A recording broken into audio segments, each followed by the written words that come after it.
Mamadou Lamine Maïga. Gaï, ce morceau respect de Mamadou Lamine Maïga, je l'ai dédié aux gens je l'ai dédicacé aux responsables malpolis de l'APR, tels que Mambaïnia et autres. Le ministre le plus nul du Sénégal, le ministre le plus malpoli, le plus arrogant. Mais, de toute façon, après l'ordre de Nansigno, amul problème, sama gaï, ziar nalen, mes frères de cœur, mes sœurs de cœur. Franchement, gars, namon na len wa kër gi. Salam alaikum. Ciao, buonasera du côté de l'Italie. Good afternoon du côté des États-Unis, de l'Angleterre, de l'Allemagne. Bonsoir du côté de France et dans tous les autres pays francophones. Salam alaikum, ceux qui sont dans le Maghreb jusqu'au Sénégal. Buenas tardes, sama gars yi du côté de l'Espagne.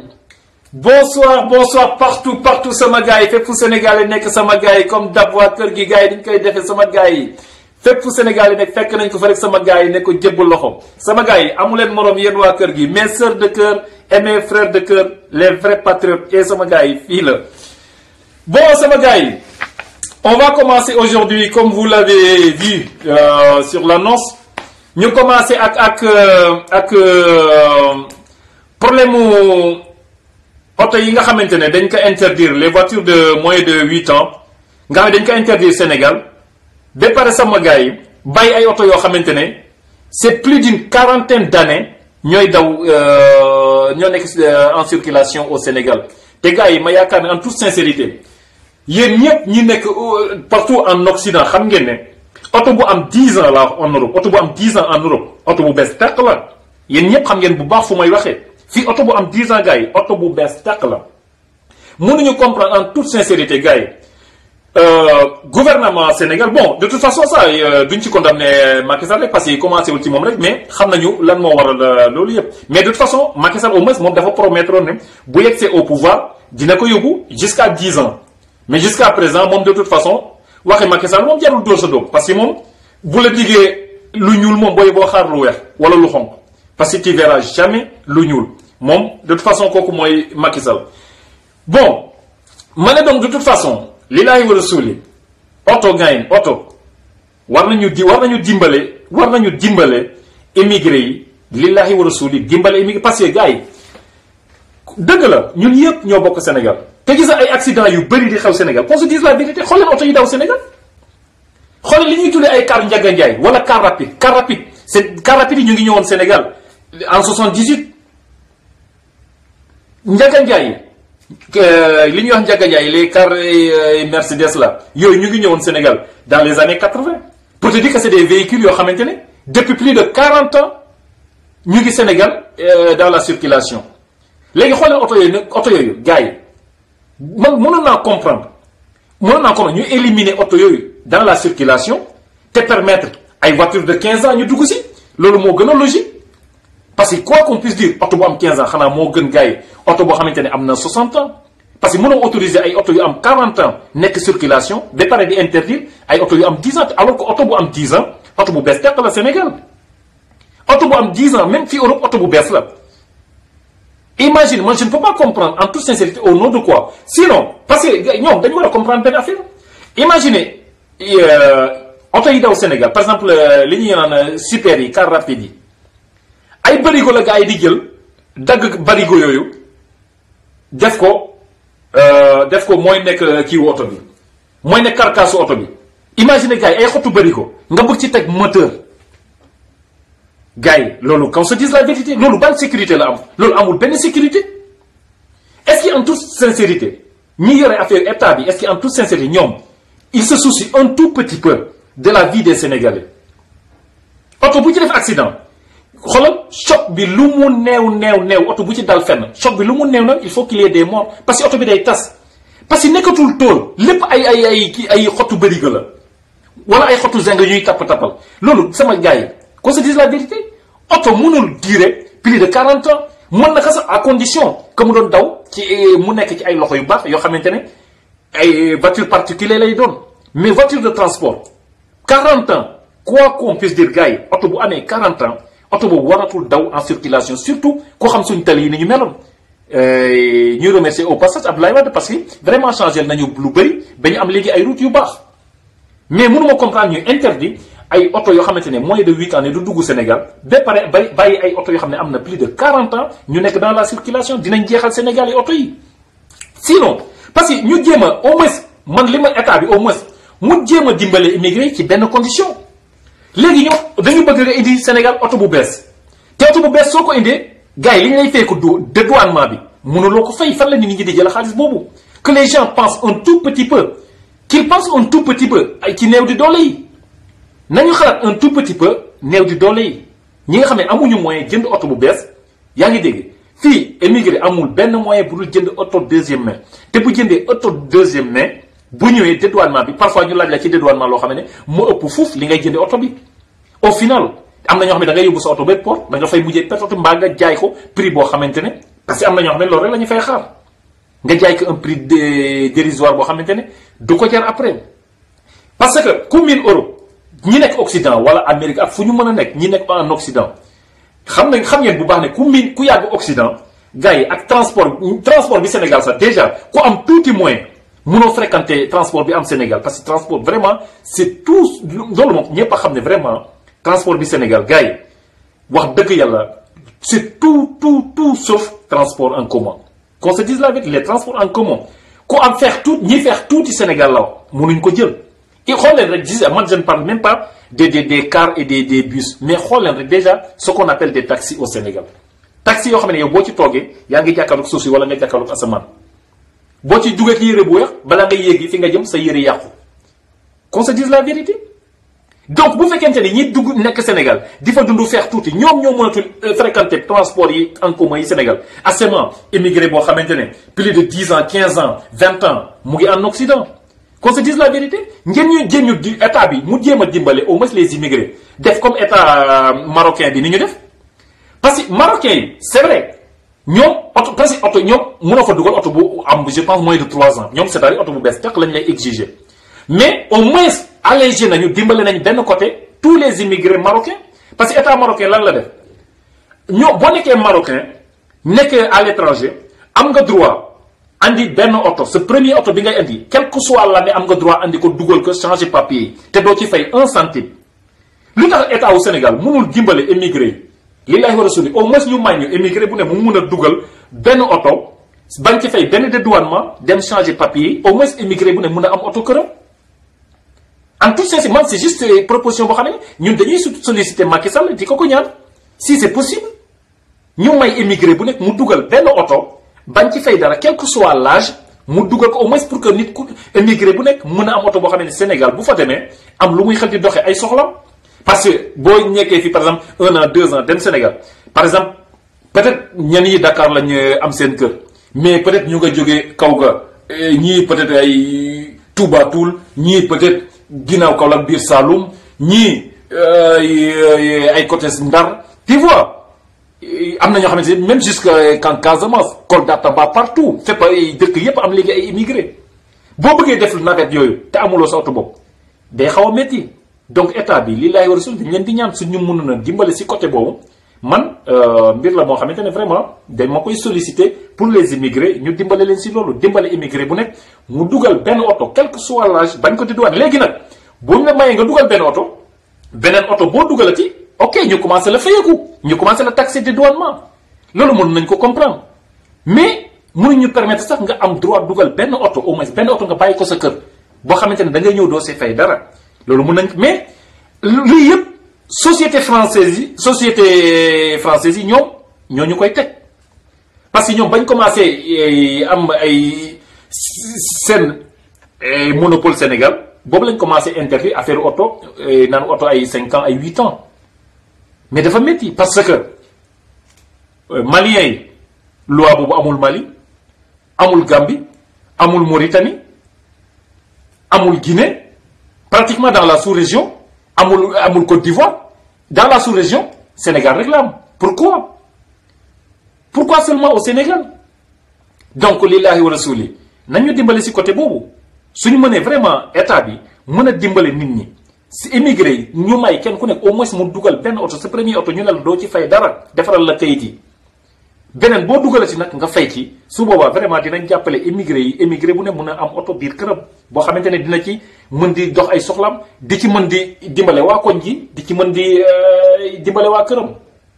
sans cela vraiment day metti trop si émigré nga dem Sénégal amuloo oto parce que amuloo moyen am oto bu bees lañ bëgg moyen de 8 ans nga jënd ko war ko dédouaner c'est pas possible gars yi mënuñu am xaalis boobu noonu ay quelques-uns rek ñoo ko mën mais du ñëpp donc suñu mënoon jàppale si côté bi vraiment ça ferait dinañu dimbale bu baax a baax parce que vraiment en toute sincérité immigré yi vraiment jar nañ di gëstu man je le dis et je le répète tous les jours jar nañ di gëstu parce que vraiment ay jàmbar lañ yoo xamante ne vraiment am nañu apport bu ngand ci population sénégalaise quand même quoi qu'on puisse dire am na ñoo xamante ne daan seen doole la ñuy def liggéey wàcc jaamu yàlla te lu ñu am Sénégal lañ koy gars yi si lu ñu am Sénégal lañ koy investir.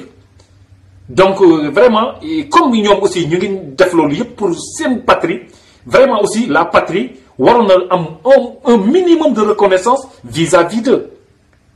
waaye le minimum de reconnaissance vraiment état au Sénégal waroon na ko am vis-à-vis des Sénégalais de l'extérieur ak fu ñu mën a nekk nag moo xam en Afrique partout en Afrique moo xam Arabie Saoudite moo xam dans le Golfe fu ñu mën a nekk en Occident aux États-Unis fu ñu mën a nekk waroon nañ ñu vraiment gëstu les Sénégalais de l'extérieur faciliter leen nu ñu amee ay moyens de transport yoo xamante ne vraiment dinañ ci mën di dimbale ko bu ñu demee Sénégal parce que boo nekkee Sénégal amoo oto dara gënu ko metti te vraiment ñi mën a jënd oto fii yóbbu ko dédouané ko encore une fois bëriwul te boo demee miinatoo transport yi am Sénégal ña fa nekk sax nee na leen feex tuuti mënuñu emprunter transport yi à plus forte raison que ku yàgg Occident. donc ça c'était vraiment un message boo xamante ne dama ko doon lancer le pouvoir sur place suñ ci mënee dimbale ça ferait vraiment l'affaire des Sénégalais de l'extérieur parce que du ñoom rek a si jëriñu du ñoom rek a si ñaax bu ñu dimbalee chaque Sénégalais de l'extérieur mu am oto këram moom waa koñ ga dinañ si dimbale ko aussi parce que parfois da ngay dëkk ci benn village boo xam ne kenn amul nit feebar ñu war ko yóbbu du ñu am moyen ay charrette la ñuy utiliser wala autre chose bu fekkee am na fa benn immigré boo la ñaar wala ñett yoo xamante ne am nañ oto seen biir kër vraiment daañu mën a dimbale waa kër googu donc c'était vraiment un appel boo xamante ne en toute sincérité maa ngi ko doon lancer Macky Sall et son gouvernement. bon bu ñu jógee si loolu de toute façon encore une fois ñu ñëw ci li ngeen ñu xam ne mooy le combat contre le régime de Macky Sall et de toute façon chaque jour que Dieu fasse ce qu'on appelle les responsables dans la paix jox ñu opportunité pour ñu mën ko def. mais avant de venir à la politique sénégalaise ñu commencé que parce que comme je l'ai dit à l'annonce dégg ngeen ko gars yi ma ne leen Youssou Ndour ak El Hadj Ousseynou Diouf c'est lui qui se prend pour le meilleur footballeur sénégalais de tous les temps bon c'est pas grave nañ ko nangul ne ko il est le meilleur footballeur sénégalais de tous les temps y a pas de problème mais nag waroon na jël exemple ci George Weah moom ak Youssou Ndour pour la simple raison parce que ñoom ñoo considéré wu ne ay icône lañu ñoom ñoo considéré wu ne ay patrimoine national lañu su fekkee ay patrimoine national yi waroon ngeen a jël exemple ci George Weah parce que El Hadj wax dëgg yàlla boo aayee ci football yaakaar naa ne Weah carrière am kenn mënu ko comparer ak sa carrière d'ailleurs mënuñ ko comparer sax ak yeneen africains yu la gën a ay à plus forte raison parce que ballon d'or africain kenn mënu ko comparer ak ballon d'or européen 10 ballons d'or africains benn ballon d'or européen moo ko ëpp mérite quoi qu'on parce que le ballon d'or européen celui qui l'emporte c'est le meilleur footballeur du monde c'est le meilleur footballeur au monde moom mooy remporter le ballon d'or européen te Weah rek moo nekk gum africain boo xamante ne remporté na ko te Weah lu tax ma ne El Hadj Ousseynou Diouf waroon na tëj gémmiñam bi jéem a roy ci moom ak Youssou Ndour ñu roy ci George Weah parce que George Weah c'est quelqu'un koo xamante ne tout le temps nekkul ne dafa xaar nekk ce n'est pas pour rien qu'il est arrivé jusqu'à être élu président de la République au Libéria hein. George Weah moom dafa mës a nekk au service de son peuple mësul collaborer ak autorités politiques yi pour exploiter la population libérienne te pourtant Dieu sait que yomboon na ko te mënoon na ko parce que du Youssou Ndour du El Hadji Diouf ñoom yépp George Weah moo leen ëpp alal George Weah moo leen ëpp alal téeméeri junni yoon mais musul tax mu collaborer ak le pouvoir politique pour di exploiter les pauvres populations libériennes moom toute sa vie daf ko consacrer à des œuvres sociales pour son peuple loolu mooy un vrai patriote George Weah vrai patriote ce n'est pas pour rien danaa leen mu ñëw tey doon président de waaye El Hadji Ousseynou Diouf yow nekk Sénégal naan waaye je suis le meilleur fu ñu wax nga fëgg sa dën ne je suis le meilleur footballeur sénégalais de tous les temps te yow nga ne gis population Sénégal souffrance bi ñu nekk amoo dara looy def lu dul boo gàddoo micro taxaw fi naan wooy ku di alpulaar su Macky Sall échec ñun alpulaar yi ñoo échec loolu defe nga ne waxu nit ko responsable la yow El Hadji Diouf naka nga mënee taxaw ban Sénégalais léegi yow bu fi Macky Sall jógee naka nga ñemee taxaw ak Sénégalais di leen laaj quoi que ce soit les Sénégalais dootuñu la considérer lépp loo yow Sénégal loo mës a defal Sénégal am nga mérite ma je le reconnais ku ko reconnaître da nga soxor El Hadji Diouf am nga mérite mais sa mérite yëpp sa gémmiñ gi yàq na ko mérite bi nga amoon yëpp sa comportement yàqal na la ka parce que nit dafa am loo xamante ne boo fa eggee ci réew nga xamante ne presque ñëpp lay bëgg waroo soobu bêtement ci politique mun nga soobu ci politique mais nga rangé wu tout le temps du côté du peuple bañ a rangé wu rek du côté du pouvoir li nga loolu moo la waroon yow El Hadji Ousseynou Diouf moo waroon Youssou Ndour mais malheureusement xam ngeen ni ay nit la yoo xamante ne ay icône lañu Sénégal am nañu mérite quoi qu'on puisse dire am nañu mérite parce que loo mën a wax yeggal nañ drapeau foofu Sénégal foo xamante ne man yeggaluma ko fa y a des millions de Sénégalais yoo xamante ne yeggaluñ ko fa mais malheureusement boo fa yeggalee ba pare aussi retourner comporté wu comme koo xamante ne tekkiwul dara dem parce que j'arrive pas à comprendre El Hadji Ousseynou Diouf tout l'argent que tu as gagné au football Macky Sall ba ngay am xaalis Macky Sall amul xaalis nga retourné doon dunguróom yow Youssou Ndour ba ngay am xaalis Macky Sall amul xaalis nga retourné nekk dunguróom loolu c'est incompréhensible mënuñ ko alors que ngeen gis souffrance bi Sénégalais yi nekk ngeen waroon a taxaw Sénégalais yi pouvoir bu fi mën a nekk ku mu mën a doon vous vous en fichez l'essentiel ngeen di défendre les intérêts des populations su ngeen ko defoon ngeen di xam ne Sénégalais kenn gënu ko reconnaissant ngeen di xam ne Sénégalais yi kenn ëpp leen ngor mais malheureusement yàq ngeen seen woy à jamais te li ngeen ko jënde man maa leen wax ne jaru ko Macky Sall bii warul woon tax ngeen yàq seen woy parce que mënuma comprendre Youssou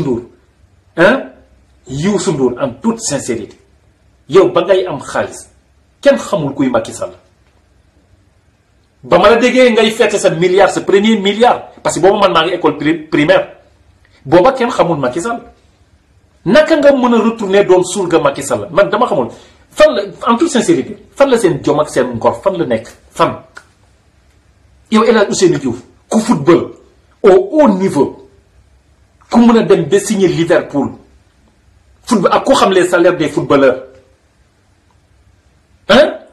yow sa alal boo ko géré woon normalement si tu étais normal dans ta tête da ngay parce que xaalis boo ko amee da nga koy continuer di am rek da nga waroon nekk yow multimilliardaire sans se mêler de la chose politique mbaa sooy mêler comme je vous ai dit vous pouvez vous mêler de la politique mais du côté du peuple mais malheureusement vous avez choisi le diable pour exploiter les pauvres populations mais de toute façon ça vous retombe sur la tête parce que yéen a ngi ni Youssou Ndour a ngi ni benn Sénégalais considère te kenn mosul dégg fu ne di nga te Youssou Ndour El Hadji Ousseynou Diouf ñépp a ko soppoon ñi ko soppoon genn wàll yépp weddi nañ ko loolu lan moo ko jaar si Macky Sall jar na ko lan la leen Macky Sall di apporter yéen xam ngeen ne Macky Sall lu mu leen di jox yéen vous savez très bien que xaalisu Sénégal yi la Macky Sall moomu ko comment pouvez-vous des gens yoo xam ne dem ngeen ba nekk ay milliardaires yéen mun leen xalaat ci Sénégalais yi nga xamante ne dañoo yore ay njaboot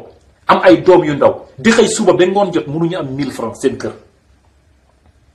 ngeen ne ñukk ñooñu dem du côté du pouvoir mais c'est une honte c'est une honte mais lu waay rendi ci sa loxo lay nàcc. George Weah moom de toute façon information yi yéen a ngay gis dans toutes les chaînes de télévision depuis démb George Weah gis ngeen bu xoolee documentaire yi jàll ci George Weah. Imaginez quand tu joues au Paris Saint-Germain di fay personnelu ambassade du Libéria bu doon dem football yi pour équipe nationale. Imaginez George Weah à son époque George Weah su ko neexoon du football équipe nationale Libéria et équipe nationale Libéria lan la mënoon apporter George Weah rien parce qu'il y avait que lui comme un bon footballeur au Libéria. Il y avait que George Weah. Tout le reste c'était 0x0 mais il a préféré sa patrie. Su jëloon nationalité française booba wala nationalité italienne wala anglaise wala espagnole fu mu ko soxla bu soxloon nationalité française dañ ko doon jox automatiquement sélectionné ko dans l'équipe de France. Mais il a tout le temps moi c'est ça qu'on appelle des vrais patriotes. moo tax damay woo bépp Sénégalais sama gars yi loolu la ñuy wax fii tous les jours ma ne soyez des patriotes. gis ngeen George Weah li mu def loolu mooy patriotisme gis nga nit lu mu metti garder sa patriotisme garder leen seen patriotisme loolu laa ñor dama ne xoolal pouvoir bu leen kenn jënd patriotisme amul njëg patriotisme kenn waru ko jënd gis ngeen ñi ñuy jënd nii ay classe yu Mame Mbaye Niang gi gis ngeen c'est des genres de personnes yoo xam en toute sincérité man dama ne c'est des genres de personnes yoo xam ne parce que ku dem ba nekk ministre de la République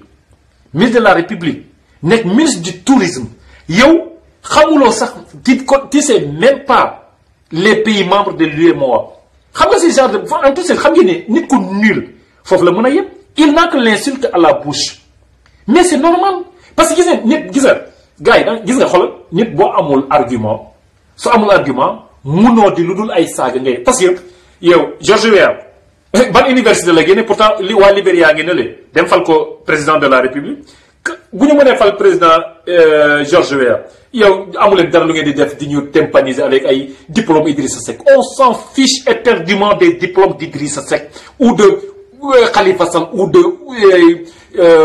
Karim Wade ou quelqu'un d'autre ku dem benn premier ministre de la République ngeen di nekk di ñu tempal est-ce que ça c'est un débat est-ce que débat boobu ban intérêt la amal Sénégalais yi qu'on se dise la vérité ce débat de bas étage là c'est querelle à la borne fontaine nañ qu'on se dise la vérité gars yi man ñoom Mame Mbaye Niang ñoom seen wax yi ay jib Idrissa Seck jàngewul Princeton nag ay Idrissa Seck amul diplôme Sciences Po ba dama leen laaj benn affaire ku dem benn premier ministre du Sénégal mënoo doon président de la République du Sénégal loolu ban en plus qu'on se dise la vérité diplôme yi Idrissa Seck diplôme bu ma mag bu mu amoon ban intérêt laa leen di wax lay mën a indi ci souffrance du Sénégalais yi qu'on me dise juste le débat que Mame Mbaye Niang fi mu ñu pour dire que ces gens-là ils veulent juste nous divertir c'est pas des patriotes moo tax ma leen di wax tout le temps yéen les vrais patriotes Sénégal ñun ñoo ko moom faut pas écouter des gens comme ça faut les classer dans la poubelle des gens comme ça faut les classer dans la poubelle.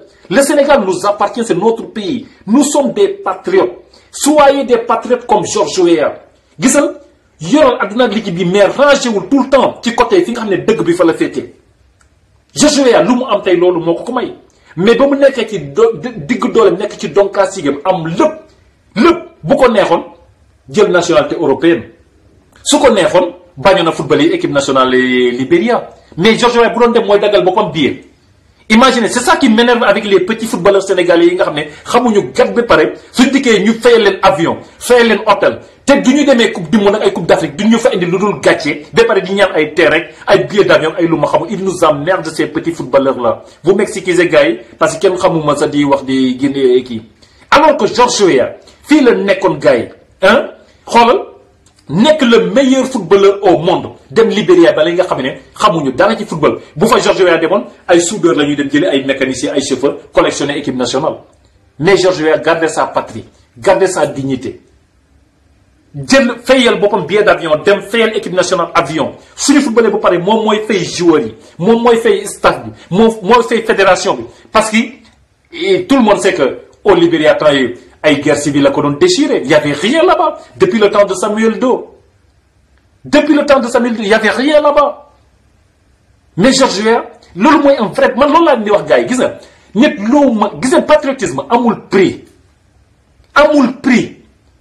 jël xoolal soyez de vrais loolu mooy bëgg sa nit da ngay bëgg sa réew bëgg sa askan mu jaral na xoolal lu ne nga am nga ñàkk engagé wul pour sa patrie loolu mooy un vrai patriote mais gars yi boo engagé wul d'ailleurs pour sa patrie lan la da ngay xel di défendre ay patrie jàmbur da ngeen di nekk États-Unis wala ngeen nekk France wala ngeen nekk Italie wala Espagne wala Belgique wala Suisse moo xam fu ngeen mën a nekk seen affaire bi baax alors pourquoi vous ne pensez pas aux Sénégalais qui sont au Sénégal soxla 1000 francs bu ñu xëyee bu ñu jëndal seen doom ndekkee bu ñu ko am pensez à eux Sénégal na leen gënal lu ngeen am sama gars yi ba tax lu fay xew def leen war a intéressé ñor leen la politique sénégalaise dama ne xoolal kenn gënu leen ci xëj ak ku ngeen mën a doon bu leen xeeb seen bopp soyez des patriotes seen ay patriotisme ngeen utiliser seen engagement ak noo leen ko mënee seen nit da ngay am patriotisme loolu la Georges Weah doxal ba yàlla fay que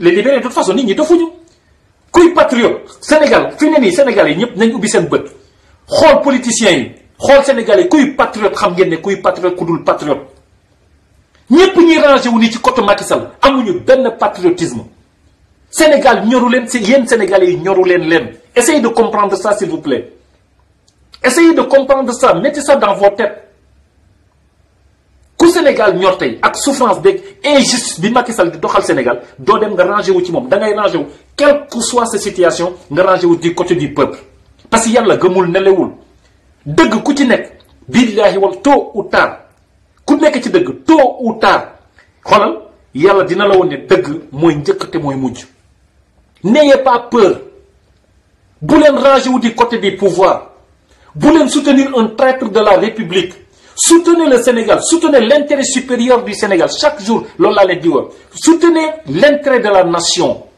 moo gën soutenir ku ngeen mën a xam Macky Sall daf fi jaar day jàll keneen day ñëw jaar fi jàll am na ñu ko fi jiitoon jaar nañu jàll mais la patrie mu ngi nii des fi la patrie ngi nii moo tax sama gars yi man je suis fier je suis pas libérien mais je suis fier de Georges Weah je suis fier de son parcours c'est un monsieur que je respecte énormément nii la seen dund am njëriñ mais El Hadj Ousseynou Diouf vraiment bu taxawee tey toog xool ci seetu xool Georges Weah xool boppam xam ne du même carrière du même richesse yi du même parcours vraiment balaa muy ubbi gémmiñam bi il va réfléchir 10 fois j'espère Youssou Ndour bu xoolee Georges Weah moom aussi balaa muy ubbi gémmiñam bi il va réfléchir 10 fois nit boo tekki ci am réew nekkul ànd ak pouvoir c'est pas vrai tekki ci am réew mooy xool néew di doole yi nga féeteeg néew di doole yi képp kuy kilifa diine ci loolu la fi doxe ba dem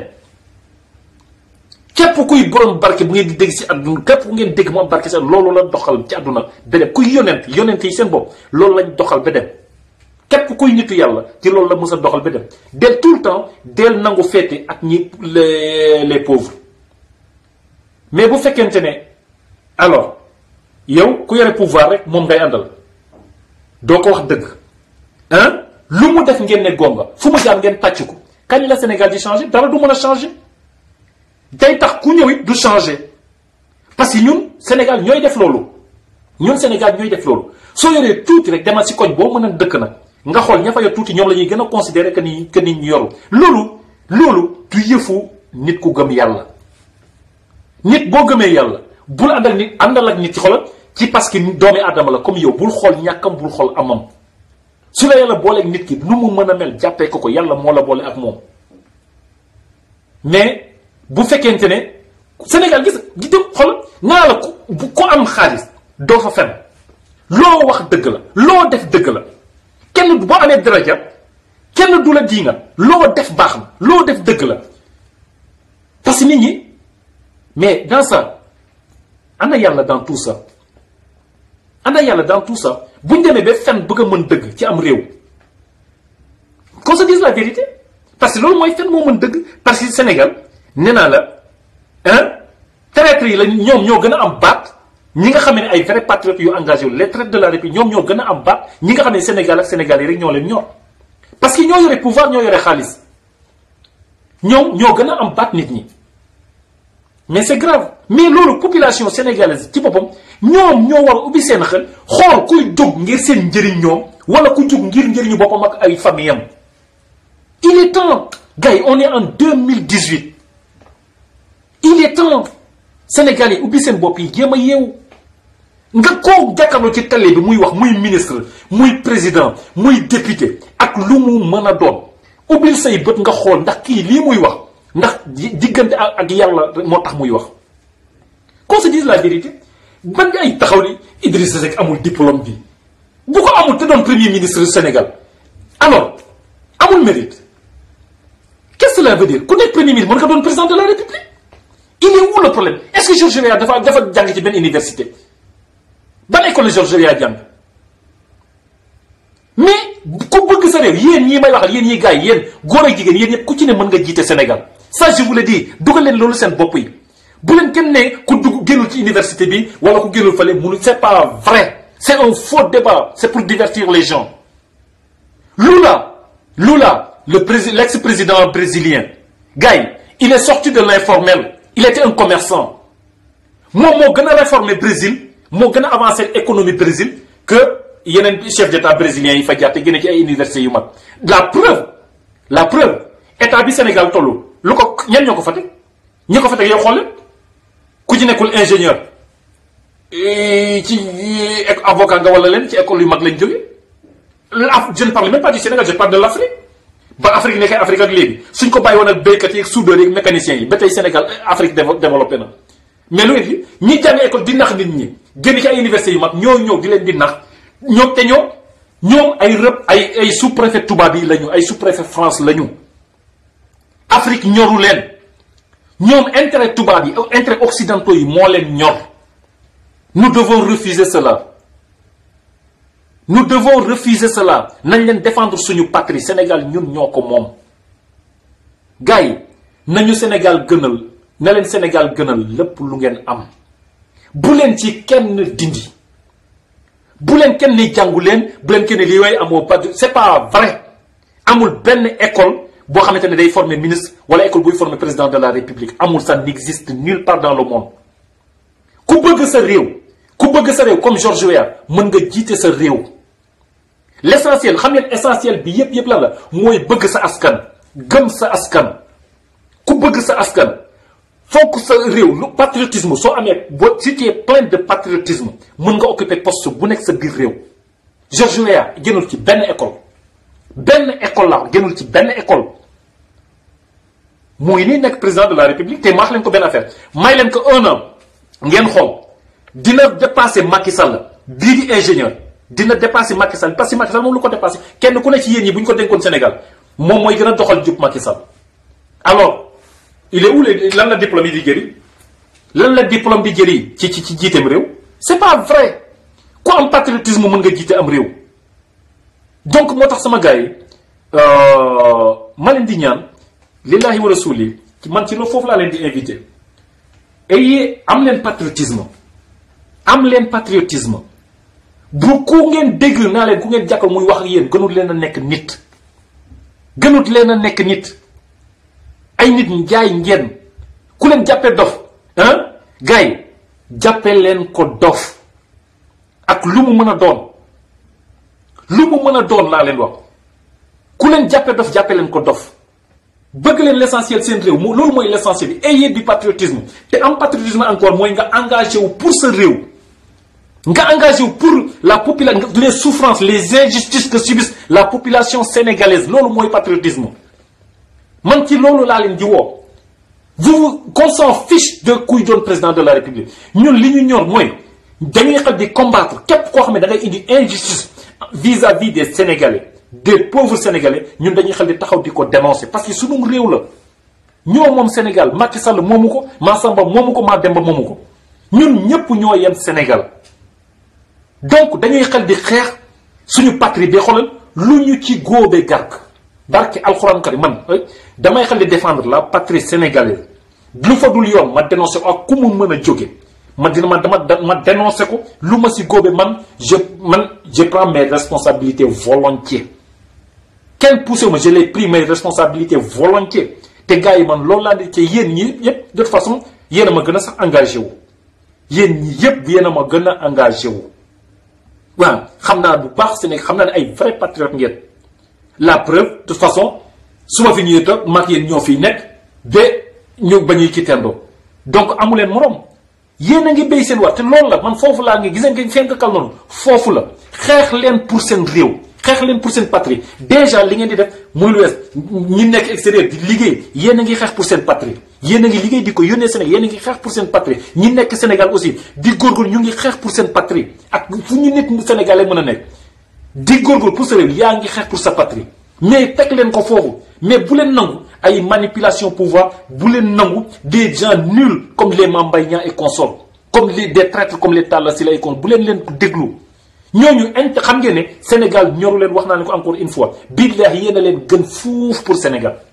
ay ministre ngi nii ay président Moustapha Niass bale bopp assemblée nationale yéen a ko gën a utile pour Sénégal parce que moom Sénégal la koy jëriñ moom jëriñul dara Sénégal parce que day jëriñoo Sénégal mais jëriñu dégg xam gars yi dafa yomb xool leen ñiy jëriñoo Sénégal ak kuy jëriñ Sénégal lillahi wa rasuli dee leen xool lillahi wa rasuli ñi nga xam ne dañuy jëriñoo Sénégal ak kuy jëriñ Sénégal mais ñu bañ di bàyyi rek di xool xaalis bi ñu yor moomuñu ko suñu xaalis la ñu sàcc suñu xaalis ñun moom la ñu sàcc ñoom moom la ñuy gondee moom la ñuy rombeek ay oto ay voiture bay gros cylindre des vitres teintées yaa ngi may dégg moom la ñuy tabaxee ay étage moom la ñuy takkee jéeg ju rafet moom la ñuy corrompre yenn sëriñ si moom la ñuy corrompre yenn journalistes yi moom la ñuy corrompre tous les traîtres de la République ak suñu xaalis donc yéen a leen gën a digne parce que yéen da ngeen di góorgóorlu bu yeboo sax ngeen di fay ko 50 000 francs mais c'est plus digne que le salaire de Moustapha Niass parce que ñu ngi ko teg ñu ngi ko Sénégalais yi ñoo voté mu nekk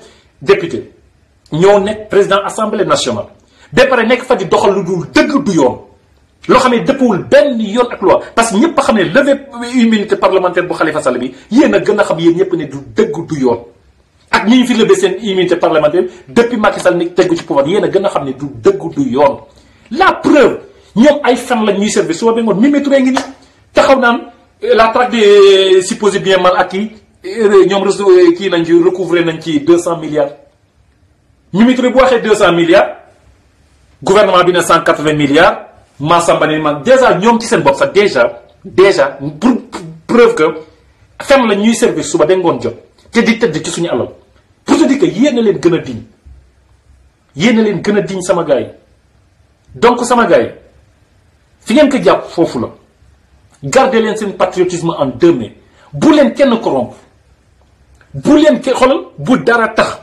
bu leen changer seen patriotisme ak lenn Sénégal na leen jaral lu ne gis nga yàlla mooy xam mooy jël réew boole fa ay ñu ko neex boole nit ñoo xam ne bokku leen diine boole ñoo xam ne bokku leen xeet boole ñoo xam ne bokku leen askan bokku leen sant yàlla moo koy dogal donc nous sommes condamnés à vivre ensemble nous sommes condamnés à vivre ensemble moo tax moi j'avais honte ci l'affaire l'imam Ndao parce que képp kuy yëngu ci diine bu ñu xool ne ibaadu la wala lii wala loolu ak gis nga bu ñu fi ne di xool ne diw tijaan la wala diw murid la wala diw laayeen la wala diw ibaadu la on est tout simplement des Sénégalais on est Sénégalais avant tout ku nekk am nga droit nous sommes dans une république laïque kenn ku ne am nga droit la nga gis ne yow loolu moo la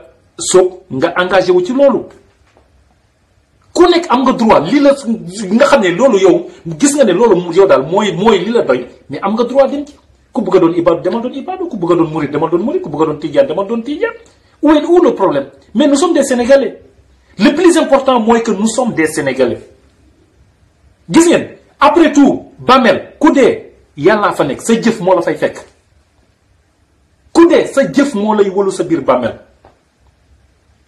donc gars yi gisal man daal li may digtal kenn ku nekk mooy fonk leen seen waajur fonk leen seen ndey ak seen baay ñu fonk suñuy ndey ak suñuy baay xoolal après jéem a góorgóorlu ci li yàlla wax le reste amul importance ku ngeen di fonk na doon nagum d'abord ndey ak baay mais am na ñoo xamante ne fi ne Macky Sall moo leen gënal seen i waajur am na ñoo ni Moustapha Niass moo leen gënal seen i waajur c'est grave te ñooñu di sàcc suñu alal mu wóor ñëpp nekk Sénégal di doxal lu dul dëgg boo demee day gis ñoo xamante ne ba ñuy am xaalis kenn xamul Macky Sall qu'on se dit bu ñoom Moustapha Niasse ce n'est pas pour rien ñu dar ni Macky Sall ñoom Ousmane Tanor Dieng ñoom Youssou Ndour ñoom Sidiki Kaba ñoom El Hadj Ousseynou Diouf xool leen li ma leen di wax ñoo xamante ne ñoom bañ leen di xam kenn xamul Macky Sall ban raison ngeen xalaat ne moo tax ñu dafa ne dañoo topp Macky Sall nii rek ci 0 fois 0 c'est pas vrai c'est parce que day jël suñu alal bi ñu ko dénk Macky Sall def ko président de la République di leen ko distribuer ñun baado yi ñu bëgg a toog fii di topp Macky Sall réfléchissons wala di topp ñooñu topp Macky Sall xam ngeen ni ñuy Macky Sall ak ñi ko wër kenn ci Sénégal ñoru ko kenn ci ñoom laa wax ku topp Macky Sall actuellement waxuma booba falaguñu ko parce que dafa defoon ay promesse ku mu neexoon mën nga gëm promesse am topp ko ci loolu mais ku waxal yàlla xam nga ne ba mu yegg see pouvoir depuis 2012 ak léegi la mu leen diggoon ak li muy doxal du benn du dëgg du yoon ba mu nekk jotee ci nguur gi ba tey Macky Sall ba mu jotee ci nguur gi booba la transformé en monstre qu'on se dise la vérité. Le candidat Macky Sall n'est pas le Macky Sall président de la République ce n'est pas la même personne vous le savez très bien xam ngeen li bu baax li mu doon wax ba muy li muy def nii li Macky Sall di def nii boo ko waxoon ba muy campagne doo am 1% su Macky Sall ba muy campagne bu ne woon su ma yegsee au pouvoir dinaa fi 80 ministres dinaa ko ut ku ma neex maa koy fal dinaa jël sama rak jox ko budget 2 milliards dinaa jël pétrole Sénégal dénk ko sama rak xam ngeen ne du ngeen ko votel ba Macky Sall di waajafal bu ñëwoon ne leen dinaa casser les opposants je vais les réduire à leur simple expression xam ngeen ne du ngeen ko votel su Macky Sall waxoon ne su ma ñëwee état de droit dinaa ko fi jëlee népotisme dinaa ko fi saxal du ngeen ko votel qu'on se dise la vérité qu'on se dise la vérité c'est pour cette raison ma ne leen le candidat Macky Sall n'est pas Macky Sall président de la République c'est pas la même personne mais loolu Sénégal yi nag ñoo war a ubbi seen i bët di xool. Donc sama gars yi maa ngi taal WhatsApp bi man maa ko fayoon pour mën a développer un tout petit peu parce que gars yi franchement soo xoolee ci yéen da ngay xool fii lañ nar a nekk ñun di xulle ba ay libéraux yi ñoo dépassé parce que man dama xam Georges Weah dama xool parcours am dama ci gis lu bëri dama xam ne moom il est engagé pour sa patrie maa leen ko dina génne bientôt des millions de Libériens dans la pauvreté vous allez voir yéen a ngi fi maa ngi fi te buñ génnee ay millions de Libériens dans la pauvreté Libéria dina devancer Sénégal te xam ne loolu du dëgg du réew yoo xamante ne pendant des décennies ay guerre civile mu ngi koy déchirer Sénégal yi alhamdulilah yàlla musul ni nekk un pays stable musul am déstabilisation ñu nar a toog bi réew yoo xam ne pendant des années des décennies de guerre civile dina ñëw féete ñu ko dem gars yi c'est honteux Sénégal moo nekkoon référence partout en Afrique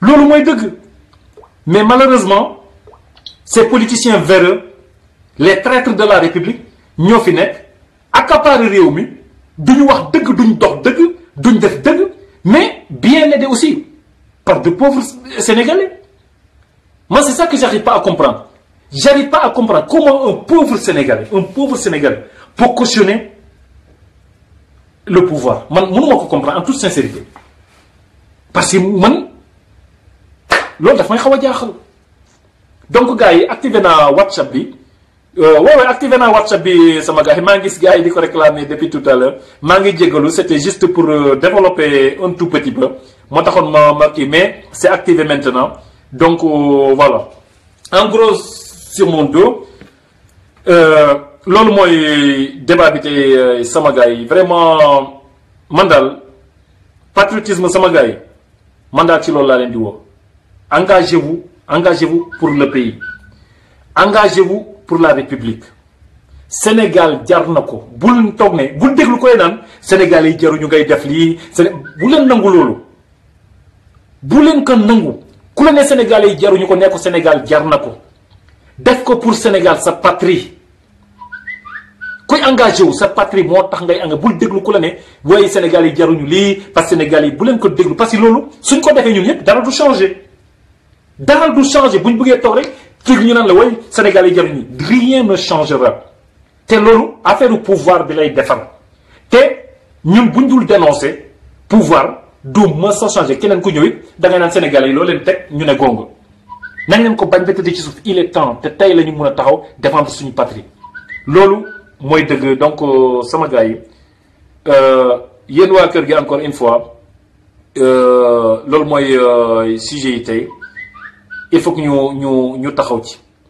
taxaw ci te bañ a déglu kenn bañ a am découragement parce que boo engagé woo pour sa boo engagé woo pour sa patrie amuloo droit di décourager amuloo droit di reculer non booy engagé wu da ngay engagé wu à fond pour sa patrie parce que gis ngeen wax naa leen de toute façon réew yi développé ci àdduna yépp ay patriotes ñoo ko développé ñoom ñoo engagé wu sacrifié wu pour que seen réew yi mun a développé c'est ça la vérité donc sama gars yi man ci foofu laa leen di woo ñu taxaw bëgg suñu réew suñ fa gisee lu dul dëgg du yoon foo mën a nekk taxawal nga dénoncé ko s'il le faut suñ mënul dégg ñu wàcc ci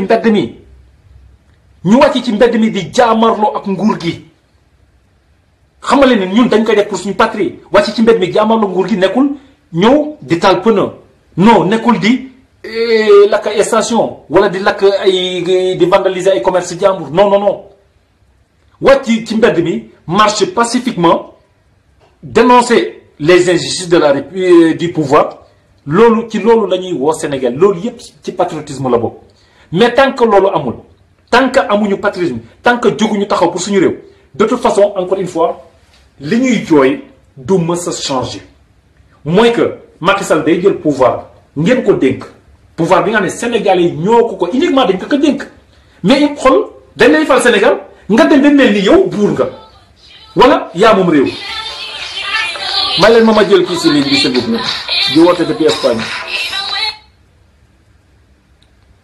allo salaamaaleykum. allo salaamaaleykum. waa sëñ bi kooku. Ibou waaw man la Ousseynou Espagne. Ousseynou naka waa Espagne. ça va alhamdulilah. arikallah ça va Ousseynou. oui maa ngi si jàmm naka affaire yi. sant alhamdulilah Ousseynou gars yi ñu ngi lay déglu. waaw jaajëf jàmbaar ngeen. merci beaucoup jërëjëf. bon mais Ibou. Sénégal da nga leen di yërëm sax. dëgg la. ñu ñu jiite. demuñu fenn. dëgg la. mënuñu yóbbu fenn. dëgg la. étudiants yi. fan la ñuy amee place de liggéey. doy na waar de. ku ci génn ak say diplôme doo dem fenn parce que ñi ngànk réew mi màggat yi ngànk réew mi. yàbbiwuñu ko. waay. waaw léegi. léegi lan moo lay jox espoir pour nga jàng leen élèves yi nag jàng élèves yi nag jàng. dara waay. fan nga jëm. doo dem fenn. Moustapha Niasse màgget la. yàgg na. ana ñi ko war a remplacer. ñu ngi fi de bëri na de. ñu ngi fi feet si dell. non. kenn mënu ko remplacer. booy yi ko xam-xam fuuf. man 73 laa juddu. ñi ma xamoon ñi jiite Sénégal ba léegi ñoo jiite Sénégal. dëgg la. bopp yi rek mooy changé. bopp yi bu changé même nit ñi ñooy del si. dëgg la. Djibo Ka. yàlla ko yàlla yërëm te yéexe ñu. dafa toog si nguur ba ni mu génnee àdduna. dëgg la. ñeneen ñi noonu lay demee. ana nouvelle génération bi. ñu ngi fi de. jàng bi kayit. kenn du ñëw. wallaahi. réew la ñuy dundee. dundaluñu réew. gis nga boo nekkee Europe. boo delsee Sénégal. daf lay wóor ni ñii ci ay nax lañu nekk. ewaay. ñun dañ ñuy nax. gis nga Europe ñii moodu yi day nekk Europe. boo duggee Sénégal dañuy yaakaar ni sax ñii dañu dof wala ay ngaaka lañu fekk na. dañuy yeewuwaat beneen façon yeewu ku leen waxoon ci bii ngeen di dox bi ngeen fi nekkee avant ngeen fi dëgg la. Ibou yow yaa ngi fii. yow xam nga ni yoon ni ñu koy doxale Europe fii boo defee dara ba nu tëj la kat sax da ngay kontaan boo génnee da ngay pataa da ngay am yaram parce que da ngay xam ni yoon da laa topp ba tëj ci yoon da ngay kontaan. dëgg la. billaay fii ku fi tëj. non da ngay kontaan parce que da ngay xam ni dañ laa topp ba teg la yoon boo xamante ni daf lay wóor la yoon moo la fi teg. dëgg la. te liñ lay àttee set na liñ la téye set na. dëgg la. am benn dugub di am benn xel ñaar. li ko waral mooy justice bi dafa baax. dafa baax tout à fait. Sénégal dañuy foowe justice. Sénégal dañuy gis nga réew. yoon moo ko nakk. dëgg la. bu yoon yi nasaxee lépp na sax dëgg la. nan waxante dëgg. waay. Ibu Sénégal yoon dox fa. dëgg la. te ñi war a wax dëgg dootuñu wax dëgg. dañuy jaar ci suuf. dëgg la. man musuma dégg benn kilifa gu mag. Sénégal. foofu nag dafa am fu ma si yem parce que Sénégal moom dañuy dégg jël rek ni moom de wax na nangam wax na ci boppam kenn. dëgg la. sama papa bi ma jur sax kilifa la Sénégal. dëgg la. mosuma dégg kilifa yi jóg Sénégal yi am tuuti dégg nga yëkkati seen baat ci kaw. ñu koy xutba. xutba Sénégal wax. déedéet. yóbbati na diw woo naa ko téléphone. dëgg la. Sénégal waxante wu ñu dëgg. dëgg la de. Sénégal tàppale bi Ibou dafa bare. bëri dafa jéggi dayoo. Sénégal gis nga sama waaj. Macky Sall. man def mu wóor yàlla ni mënul yóbbu Sénégal fenn. te muy dëgg.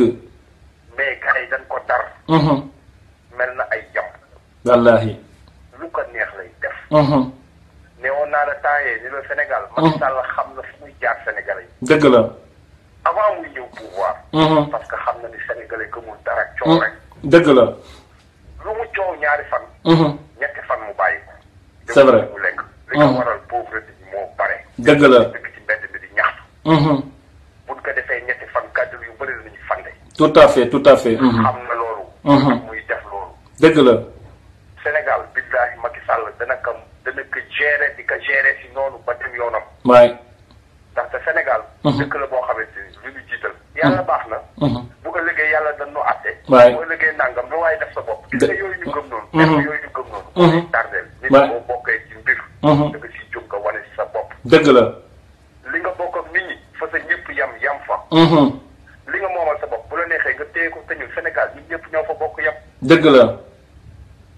référendum bi dana waxoon nit ku nekk daal di voté benn loi boo xam ne nit ku nekk am nga droit. nga xool sa tiiwu réew naka lay doxee. ak am nga droit nga laajte nangam ak nangam. tout à fait waaye yooyu dañ ko doon wax di ko politique xañ nañ nu ko. fii wax nii nangam ñu yóbbu dañu la indi say preuve tëj la ci kaw. ça c'est vrai. Sénégal dañuy fooye kaso. Sénégal dañuy fooye toroxal nit. doy na waar. wax dëgg. Ibou. waay. billaahi wallaahi wa taala Ibou Sénégal tappale gi ni mu baree ak naa mais jéggi na dayoo. moo fa bare. waay yàlla jox leen doole nag. nekk ay seytaane yàlla jox leen doole. waay. am ay télé ñii ami rajo. ñii amee leen neex. di manipuler nit ñi. dëgg la. lu yëngoo rek ñu dëgg ay concert génn ay clip maye fi ay ngooral def yu kenn xam. wallaahi waay. liñ daa jaar sunu kaw. dëgg la. aéroport de Diass Bay. ay punkar rek ñoo fa am ay place ñooñu lañ fa xottil ay place. incha allah Ousseynou incha allah waay. ay punkar rek lañ fa xottil ay place. dëgg la. léegi nag maa ngi yàgg si ligne bi. waay vraiment merci. ma nekk nit boo xamante ni. injustice moo ma neexul. man bëgguma injustice. dëgg la Sénégalais bëggul injustice. te Macky Sall. te Macky Sall. man système bi muy jiitee Sénégal neexuma. dëgg neexul kenn. waxee rek. waxee rek nga ni jaajëf. waaye mais su dara de su dul jëf rek. mu jaar nale. wallaahi. am na benn jour damaa mës a déglu benn émission. benn waaye bi ci woote quoi mu ne da ngeen wax ñu naan Macky Sall ndeysaan dafa yaru. yooyu dafa yoree waaye diw dafa yaru diw dafa noppi. am na yenn silence yoo xam ne ñàkk xam looy wax la boo waxee wax. vraiment merci beaucoup Ousseynou vraiment jërëjëf. waaye mu ni leen le silence de Macky Sall vous trompera. merci beaucoup merci Ousseynou. jërëjëf ma bàyyi ñeneen ñu dugg. merci vraiment merci beaucoup jërëjëf. wallahi wa taala li kay faj ci sunu loxo la nekk. merci. ko defulee yow ci àll bi man maa la ko wax. incha allah merci beaucoup Ousseynou jërëjëf. merci beaucoup jërëjëf.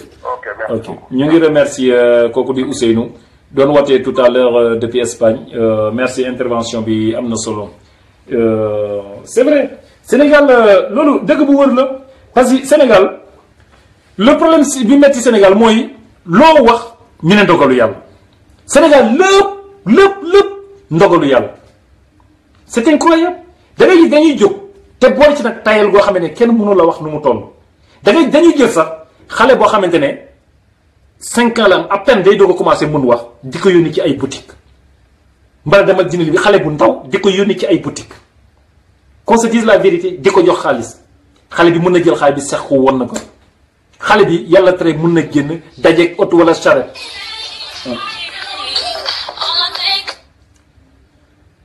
allo salaamaaleykum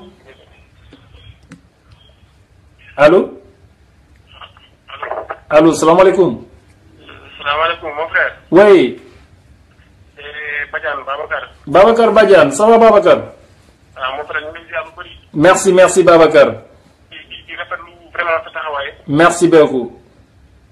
di si valeur nag parce que vraiment patriotisme bi ngeen wane vraiment ñun dañ la ci naw trop. merci merci beaucoup. dama koy wax li ma gën a neex sa débat. mooy maanaam xam nañu ñëpp ku nekk nga foofu rek quoi mais amul exploration suñu franchement suñu nga toog fenn fi quoi maanaam da nga ci yoon. man nag thème yi bëri na yëpp intéressant na mais dama bëgg lu ndaw rek. ci concernant Mame Mbaye Niang. xam nga ñun aar yi dañ am loo xam ne dañu ko habitué te dañ ko gis ci suñu leader. day wax chaque fois dañ koy wax chaque fois. mu koy répété chaque fois di wax ni. il faut se les grandes querelles. boo ñu bëggee woo si débat de bonne fontaine yu débat yu ndaw yooyu. en tant que ministre de la République ñu la si wuy. dëgg la. boo ñu woowee dans les débat yu mag yi débat économique. institutionnel. waay. maanaam nan la ñu xoolaat. ñu kat maanaam li dégâts yu mag yi def yëpp. waaw. boo ñu woowee ci débat bu dëgg yëpp. dëgg la. mais boo ñu woowee ci débat xatante wala saagal bi. franchement doon fa fekk parce que loolu nekkul suñu maanaam bokkul ci suñuy soo bokkul ci suñuy suñu lu teg suñu parti bokk ci. tout à fait. waaw. franchement Mame Mbaye moom franchement man le fait que may wax turam sax di ko déglu fii nii. moom benn affaire la quoi. yàlla xam ne jarul sax perdre de temps.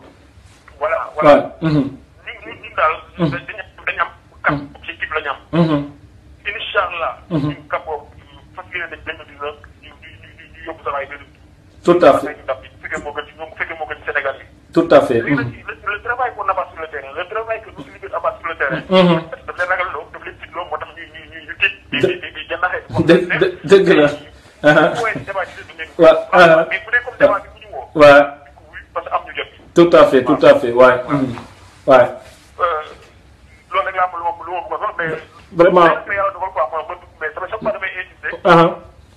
mais kontaan naa trop franchement ci taxawaay bi ci liggéey bi. merci am na solo quoi. merci monsieur Ba vraiment merci beaucoup monsieur Badiane. c'est quelque chose pour nous quoi.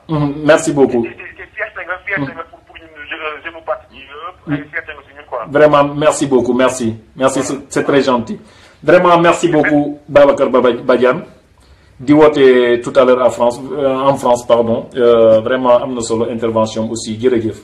merci Babacar jërëjëf merci beaucoup merci.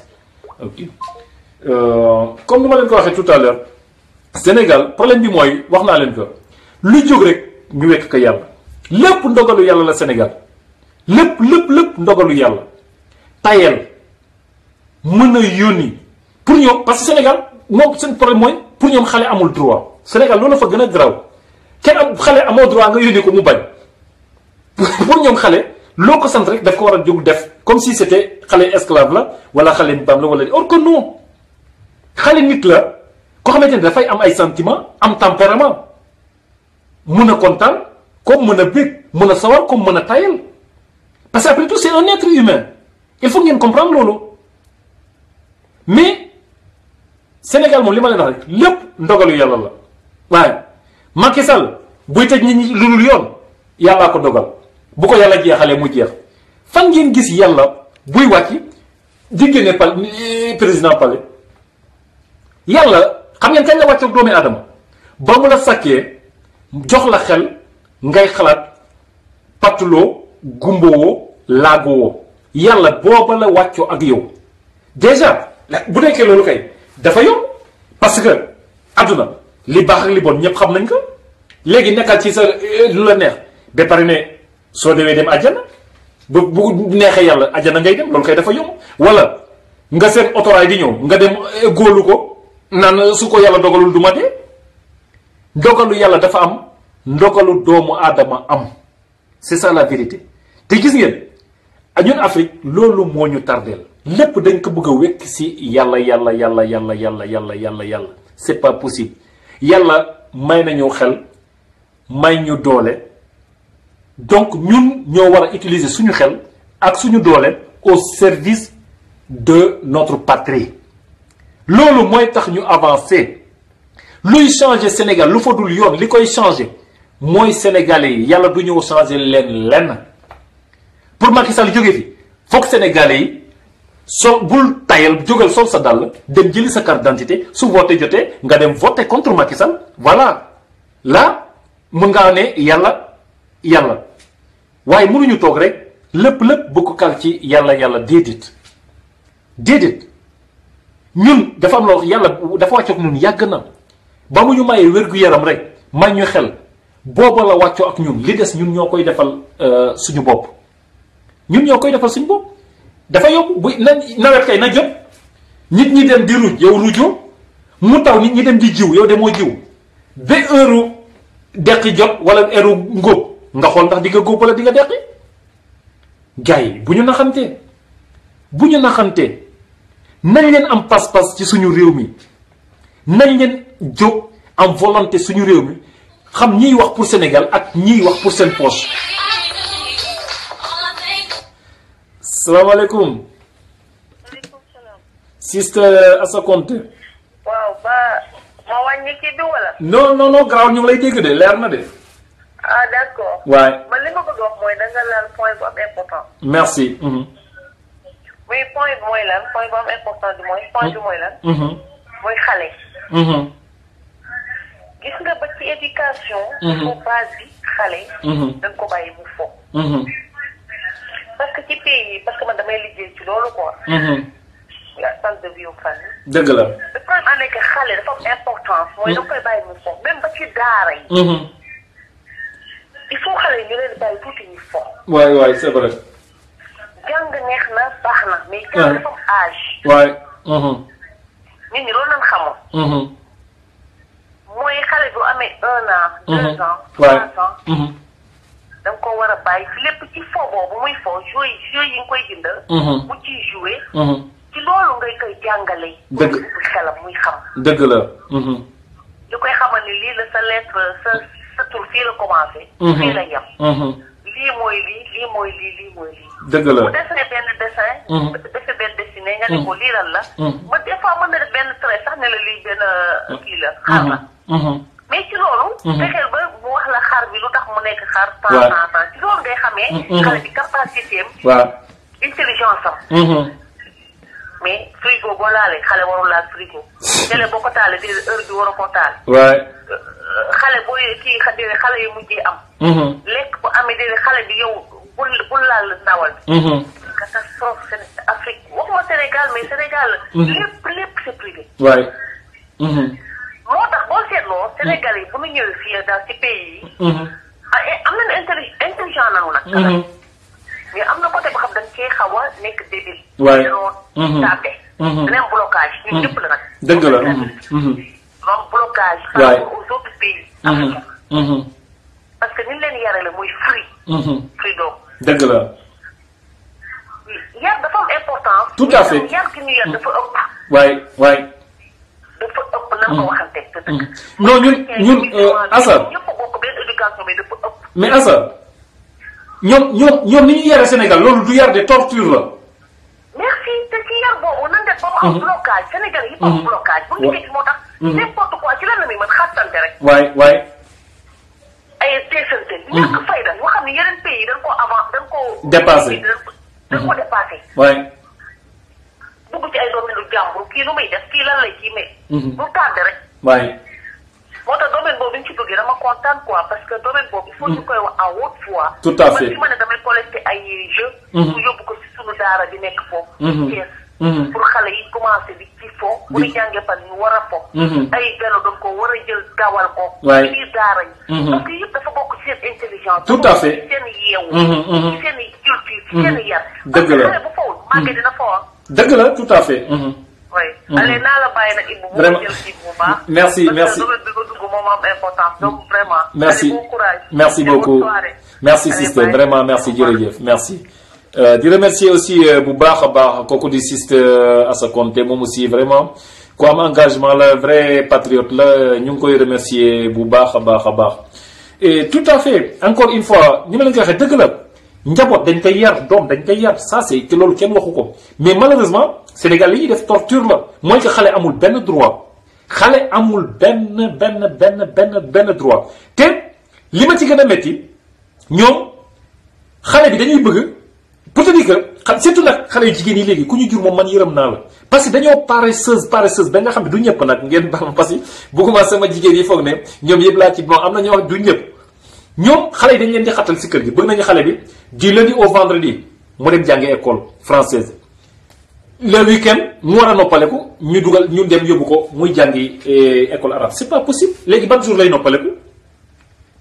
noppaleku te xale bi yore cerveau kese nekk nit d'ailleurs bu leen day jàngi ba ñëw sax ñu yóbbu ko bu añee mu dem sieste tëdd nelaw noppaleku mais non ñëpp xam nañ Sénégal déjà mag sax mënu fa noppaleku waxatuma la xale waxu mag mënu fa noppaleku waxatuma la xale ndax bruit yi ci biir kër gi bëccëg moom sam waay xam ngeen ne kenn mënu fa noppaleku donc xale sax mënu fa noppaleku du coup li ñuy attaqué pouvoir bi bëri na waaye aussi ci suñu société aussi foog ñuy wax ci loo xamante ni dafa nekk réalité pour suñu société sénégalaise.